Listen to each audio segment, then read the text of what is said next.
Nesta noite, nós somos um só coração e por isso eu os chamo de irmãos e irmãs na acepção do termo. De fato, estamos irmanados na mesma intenção. Temos em nosso coração o mesmo propósito: louvar a Deus, apresentando a Ele a nossa vida, nossos sonhos, tudo aquilo que somos e queremos, mas fazemos isto junto de Nossa Senhora, a Virgem Maria, Mãe do nosso Deus. Nós, os católicos, desde sempre, aprendemos a reverenciar os homens e mulheres que deram testemunho de fé diante das dificuldades do mundo. E por isso, nós acreditamos, foram levados à presença de Deus. Foi assim desde o princípio. Logo que os primeiros mártires entregaram sua vida a Deus, derramando seu sangue, seja nas perseguições, seja por causa dos judeus ou dos romanos, seja nas arenas, no Coliseu, ou em qualquer outra parte do mundo, eles foram chamados de santos. E o povo cristão antigo reverenciava a sua memória, porque deles vinham força, coragem, o exemplo, o testemunho e os milagres que se verificavam quando seus nomes eram proferidos em súplice, pedido de intercessão. Estou lhes dizendo isto porque nós, os católicos, precisamos retomar a nossa consciência, o nosso lugar na sociedade, no mundo. Mas para isso é preciso resgatar a nossa identidade, saber quem nós somos, de onde viemos, para onde estamos indo. É por isso que nas nossas missas nós recordamos os textos antigos da Bíblia que falam sobre a vinda do Messias em primeiro lugar. Os profetas o anunciaram. Algumas pessoas presenciaram a sua chegada, conviveram com ele. Outros testemunharam a sua morte e sua ressurreição. Nós somos herdeiros desse povo. Nós somos continuadores desta corrente. Nós somos elos que nos ligam à criação e à eternidade que buscamos. Nós, eu, a senhora, o senhor, cada um de nós, fomos batizados. O batismo significa que recebemos um selo, uma marca, um caráter que não pode ser revogado, uma marca que não pode ser apagada, um sinal que nunca nos será tirado. Por isso o batismo é tão importante e nós precisamos recuperar as antigas práticas de trazer as crianças para a igreja e as batizar no primeiro momento de sua vida nesse mundo. Eu fui batizado com 40 dias de idade. Era assim que se fazia. Vencida a quarentena, a família ia na igreja com a criança. Era a primeira vez que a mulher saía de casa depois do parto. A primeira visita era na igreja, para o batismo, 40 dias depois do nascimento. Ninguém perguntava, ninguém questionava, ninguém dizia: é melhor deixar crescer para escolher o próprio caminho, tem que respeitar a liberdade. A liberdade está nas mãos do pai, da mãe, de batizar a criança, de oferecê-la a Deus, apresentando assim como Jesus foi apresentado ao templo 40 dias depois do seu nascimento, como prescrevia a lei. Se Jesus passou por esse processo, foi para nos indicar o caminho. Portanto, nós, os católicos, precisamos relembrar quem nós somos, de onde viemos e para onde estamos indo. Hoje celebramos o dia de Nossa Senhora do Rosário, um dos muitos títulos da querida Mãe de Deus, a Virgem Maria. Mas nesta dozena que estamos celebrando, fazemos memória hoje de Nossa Senhora do Carmo, Nossa Senhora do Monte Carmelo. Isso nos faz lembrar o profeta Elias, aquele que recebeu de Deus uma grande missão e que foi capaz de se manter fiel ao propósito do seu coração, mesmo quando todas as coisas do mundo lhe eram desfavoráveis. O país atravessava uma seca terrível, havia anos. Eles achavam que aquilo fosse um castigo de Deus por conta da incoerência, da infidelidade do povo. O profeta pediu que se fizesse um grande jejum nacional. O rei aderiu ao jejum, rasgou as suas vestes oficiais, cobriu-se de cinzas e ficou esperando a chuva. E o profeta subiu ao Monte Carmelo, em oração, esperava que Deus não o humilhasse diante da nação. Mas tudo à volta era seca, não havia umidade no ar. E o profeta 7 vezes pediu a um servo seu: vai olhar o horizonte, veja a sinal de chuvas. 6 vezes o servo voltou e disse: Senhor, não há nada, está tudo seco. Na 7ª vez, o servo voltou e disse: olha, tem uma nuvenzinha, mas muito pequena, lá no horizonte, do tamanho da mão de um homem. O profeta, que estava ajoelhado, levantou-se e disse: vá ao palácio, diga para o rei vestir a roupa oficial, prepare a sua carruagem, porque hoje vai chover. E choveu 3 dias sem parar. A esperança que move o nosso coração é essa que nos diz que Deus tem um plano para cada um de nós. E se Ele demorar para realizar, nós precisamos ser fiéis. Precisamos manter a esperança, porque nós somos peregrinos da esperança. Nós estamos nesse mundo e somos motivados pela esperança. Qual é a nossa esperança? Alguém vai dizer: eu tenho esperança de um dia ver minha filha se casar. Eu tenho esperança de um dia ver o meu neto formado. Eu tenho esperança de um dia ter minha própria casa, e assim por diante. São esperanças que passam. São esperanças que são auxiliares.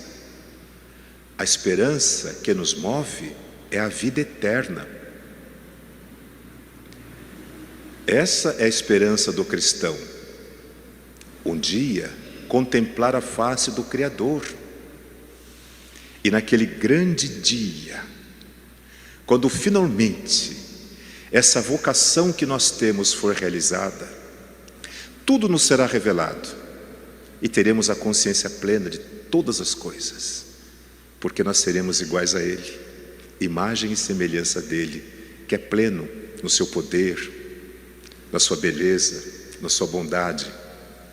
E naquele dia, felizes seremos, se pudermos dizer para Ele assim: minha vida teve sentido, porque eu não desanimei diante das dificuldades. Eu amei as pessoas e me deixei amar por elas. Não é fácil. Não é fácil. Gostar de alguém é uma coisa. Gostar está ligado à emoção. É uma parte do nosso cérebro que foi preparada durante milhares de anos para reagir ao instinto. Então, gostar de alguém é uma coisa. A gente se sente atraído pelo olhar, pelo cabelo, pelo jeito da pessoa. Isso é gostar. Amar não é isso. Amar é uma decisão. Está do lado do cérebro, não das emoções, mas da razão. A gente decide amar alguém. Eu vou amar a minha mãe, que está na cama há 5 anos. Tenho que dar banho nela, trocar as fraldas, pôr comida em sua boca. Tive que deixar o meu trabalho para cuidar da minha mãe. Decisão é uma escolha. Eu vou amar meu pai que está com Alzheimer. Ele vai no banheiro e suja todas as paredes do banheiro. Não posso trazer ninguém em casa porque ele grita, ele é mal criado. Eu vou amar meu pai e vou cuidar dele. Decisão. Eu já não gosto do meu marido como eu gostava antes. Ele ronca, fala umas coisas esquisitas. Não é mais a mesma pessoa com quem eu me casei. Quando eu me casei com ele, estava cheio de emoção, gostar. Mas ao longo dos anos eu percebi, se eu não escolher amá-lo, eu não vou aguentar esse casamento, não vou levar para frente. Decisão. Eu renuncio parte de mim mesmo para amar essa pessoa a quem eu jurei até o fim da minha vida ser parte dele. Decisões. Então, naquele grande dia, quando finalmente chegarmos à presença do Criador, e Ele perguntar talvez para cada um de nós, pacientemente, como aquele pescador, que a atenção pega cada um dos peixes e vê o tamanho, o tipo, e seleciona, pacientemente Deus talvez nos pergunte, o que foi que você fez com a vida que eu lhe dei? E já pensou se a gente puder dizer assim? Eu vivi plenamente, eu amei as pessoas, eu me deixei amar por elas, eu perdoei quem me ofendeu, eu busquei o perdão de quem eu ofendi, eu lutei pela justiça, eu promovi o bem onde eu estive. Aí quem sabe aqueles braços abertos dirão como Jesus, vinde a mim, vinde para o reino que desde sempre vos foi preparado. Porque eu tive fome e você me deu de comer. Eu tive sede e você me deu de beber. Eu estava nu e você me vestiu. Eu estava doente, você me visitou. Eu fui prisioneiro e você teve piedade de mim. Eu fui estrangeiro na sua terra e você me recebeu na sua casa. Mas eu nunca vi o Senhor. Cada vez que você fez isso ao menor dos seus irmãos, foi a mim que você fez. A Bíblia nos ensina isto. E hoje, ao celebrar Nossa Senhora do Carmo, nós o lembramos e fazemos uma comparação possível. Sabe aquela nuvenzinha que o servo viu, do tamanho da mão de um homem, que de repente foi crescendo até se tornar uma nuvem grande e se derramar em forma de chuva sobre o povo? É assim que nós vemos a presença de Maria na história da salvação. Pequena, humilde, uma mocinha. Ela talvez tivesse não mais que 14 anos de idade quando recebeu a visita do anjo. É assim que as meninas eram prometidas em casamento. Assim que menstruavam, elas já eram prometidas em casamento. E eram presas em casa durante 1 ano. Elas não podiam conhecer o noivo, não podiam ter relação nem de proximidade com homem algum. Ficavam presas em casa durante 1 ano, se preparando para o casamento. Então aprendiam a costurar, a cozinhar, a lavar roupa, a cuidar da casa, a tecer. Durante 1 ano ficavam ali. Foi nesse período que o anjo visitou Nossa Senhora. Como é que nós sabemos? Porque o Evangelho diz, ela estava prometida em casamento, portanto estava naquele período que talvez hoje a gente chame de noivado, mas para eles era muito sério. Se uma moça ficasse grávida antes do casamento, a coisa pegava. Vocês se lembram daquele episódio que pegaram uma moça em flagrante adultério e a levaram até Jesus para ser apedrejada? Era a lei. Mas era uma mocinha, uma noiva. Como é que nós sabemos? Porque quando a mulher era casada e fosse pega em adultério, ela era enforcada. Mas quando era noiva, como nesse caso, ela devia ser apedrejada. Por isso que nós sabemos que Maria teria entre 12 e 14 anos de idade. A neta de vocês, uma mocinha, mas foi capaz de acreditar na palavra de Deus. Portanto, não importa a condição social, não importa a idade, o estado de saúde, o estado civil, não importa quem você é, quem você fez, Deus tem um plano para a sua vida e só você o poderá realizar. A gente pode ser movido pela emoção, mas como eu já disse, a emoção acaba. Ou a gente pode ser movido pela esperança. Eu escolho amar e corro os riscos que isso pode me trazer. Então a nossa vida tem sentido quando nós fazemos a vontade de Deus. Ela poderia se casar, ter filhos, ter uma vida feliz, mas ela acreditou na palavra de Deus e fez a sua vontade. E por isso uma espada de dor atravessou seu coração quando viu seu filho na cruz.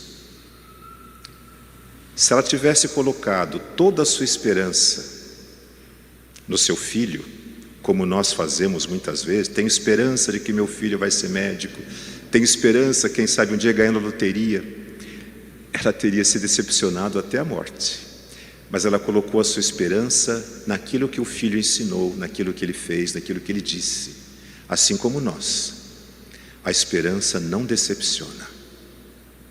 Hoje, a igreja celebra também Nossa Senhora do Rosário, mais um título de Maria, presente no imaginário de todas as culturas que foram permeadas pelo cristianismo. Em cada lugar, Maria tem uma forma, um jeito, ela está próxima da cultura daquele povo, de tal forma a se fazer conhecida, a se fazer familiar. Nossa Senhora do Rosário nos ensina que pela oração nós podemos contemplar os mistérios de Deus. Nós não podemos desvendar os mistérios de Deus, não nos cabe. Não há em nós capacidade para isso. Não há faculdade em nosso intelecto para desvendar os mistérios de Deus. Mas nós podemos contemplar. E ao contemplar, Ele nos abraça e nós fazemos parte dos seus mistérios. Aí então a vida tem sentido. Aí então as coisas passam a ter um gosto diferente. As coisas passam a ter para nós um sinal, um significado que antes não tinham. Então a gente pode viver em paz a despeito das adversidades do mundo, das contrariedades. A paz de espírito é fruto dessa pertença ao mistério de Deus, desse abraço que Ele faz de nós. Mesmo sem compreender, nós nos entregamos a Ele. E na recitação do terço, do rosário, nós vamos então contemplando os mistérios de Deus. Hoje, de forma especial, somos chamados a rezar com o Papa Leão, que nos pede a oração pela paz do mundo. São 98 nações em guerra nesse momento, 98 nações. Nós só conhecemos essas grandes guerras de nações importantes, mas existem 98 nações que guerreiam entre si, jovens que são mortos, inocentes que têm sua vida destroçada. A guerra sempre é uma disputa entre políticos de pontos de vista diferentes, só que eles não vão na guerra, eles mandam jovens. E uma bomba que mata um inimigo, mata também famílias, mata crianças, mata animais, destrói a natureza. Nós não podemos ficar indiferentes, porque o Brasil não tem esse tipo de guerra. Nós temos outros tipos. O trânsito, dos mais violentos do mundo. Milhares de pessoas morrem ou ficam inválidas permanentemente todos os anos na cidade de São Paulo por conta da violência do trânsito. Os motoristas são competidores, são rivais. Disputam para ver quem atravessa mais depressa o sinal. Ter paciência no trânsito é um sinal de santidade, é o respeito à vida. Eu sou motorista e sou pedestre. Então eu paro o meu carro na faixa do pedestre, mesmo quando o sinal está aberto para mim, porque às vezes as pessoas não se dão conta. Então eu vou bem devagar, aprendi a fazer isso. E outro dia, o sinal fechou, eu parei o carro,